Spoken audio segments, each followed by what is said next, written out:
के एपिसोड में हम लोगों ने देखा कि किस तरीके से दोनों वहाँ से भागने का उपाय सोचते हैं, उस मोटी सी रस्सी को चबा करके और फिर एक झटके में तोड़ करके वहाँ से भाग जाना चाहते हैं। पुनः रात होती है और रात को फिर वह बालिका, छोटी सी जो लड़की थी, वह आती है और रोटियां खिला करके चली जाती है। उसके चले जाने के बाद ये दोनों बैल बैठ करके रस्सी को चबाने लगते हैं, लेकिन रस्सी इतनी ज़्यादा मोटी थी कि वह मुंह में भी नहीं आ रही थी। बेचारे बार बार प्रयास कर रहे थे, लेकिन वह प्रयास उनका बेकार होते चला जा रहा था। तभी क्या देखते हैं दोनों बैल कि घर का दरवाज़ा खुलता है और वह लड़की, जो छोटी लड़की थी, वह उनके पास आ जाती है। दोनों सिर झुकाकर उस लड़की को दुलारने लगते हैं, उसका हाथ चाटने लगते हैं। दोनों की पूंछें खड़ी हो जाती है। उस छोटी सी बालिका ने दोनों के माथे को सहलाया और बोली, खोल देती हूँ, क्योंकि वह लड़की उस बैल की व्यथा को जान रही है कि वह वहाँ से भागना चाहता है और वह उसमें उसका पूरा सहयोग कर रही है। और बड़े ही प्रेम से दोनों बैलों को समझाती है कि चुपके से यहाँ से भाग जाओ, नहीं तो यहाँ तुम्हें लोग मार डालेंगे। आज घर में यह मशवरा किया जा रहा था कि तुम्हारे नाक में क्या क्या दिया जाए, नाथ डाल दिया जाए, बड़ी बड़ी रस्सियाँ, मोटी मोटी रस्सियाँ डाल दी जाए।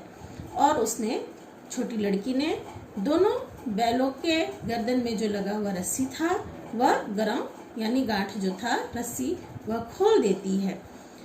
मोती अपनी मुख भाषा में पूछता है हीरा से कि अब क्यों नहीं चल रहे हो।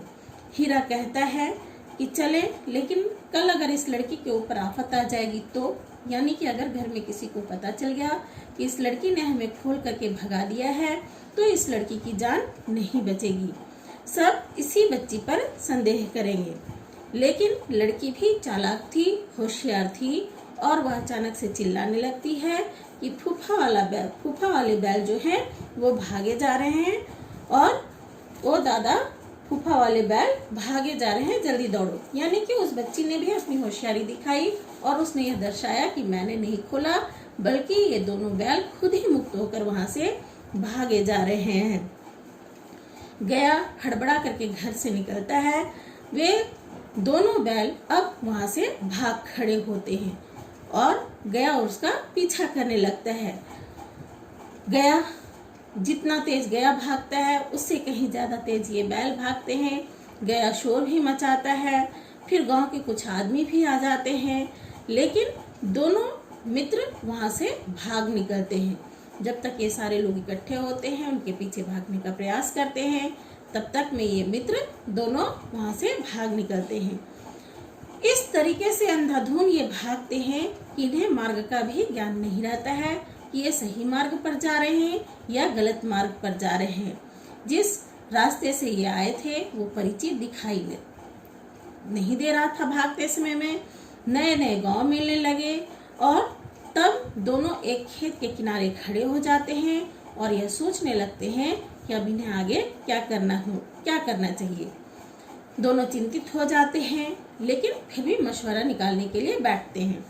हीरा कहता है कि ऐसा प्रतीत होता है कि हम रास्ता भूल गए हैं। इस तरीके से बेहताशा हम लोग भागे हैं कि हम लोग रास्ता भूल गए हैं।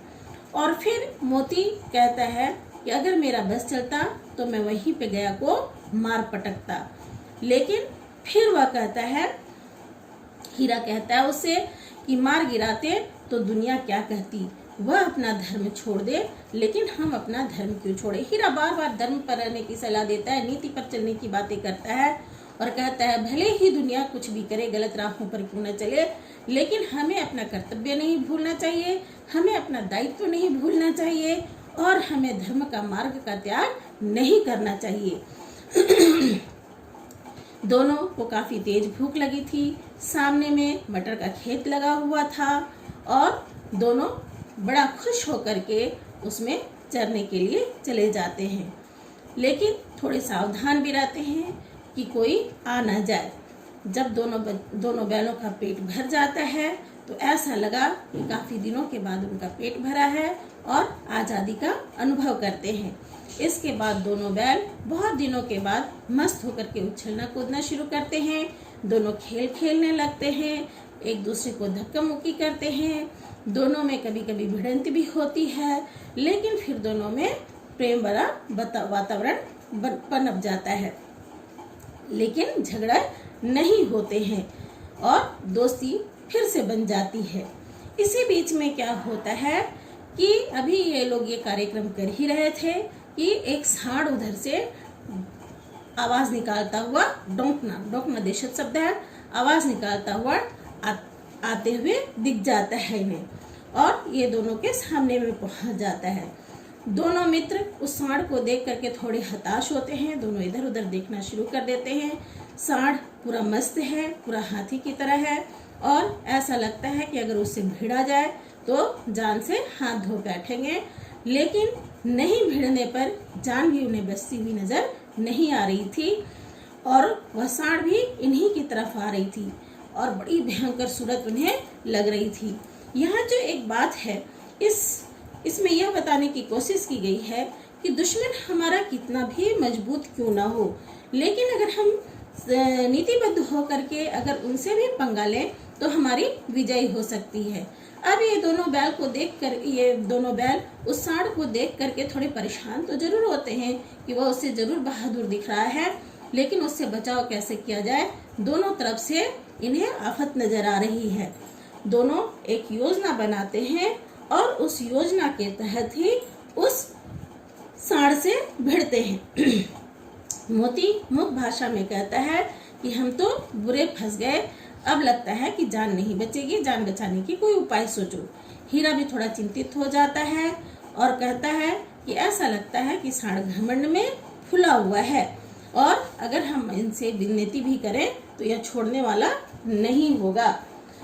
फिर कह रहा है कि क्यों नहीं हम यहाँ से भाग चले, लेकिन फिर हीरा मना करता है कि नहीं, भागना कायरता है, तो फिर यही मरो, बंदा तो 9 2 11 होता है। मोती कहता है कि तब तुम यहीं पे मरो, मैं तो यहाँ से भाग खड़ा होता हूँ। और जो दौड़ाए, हीरा पूछता है तो फिर कोई उपाय सोचो जल्दी।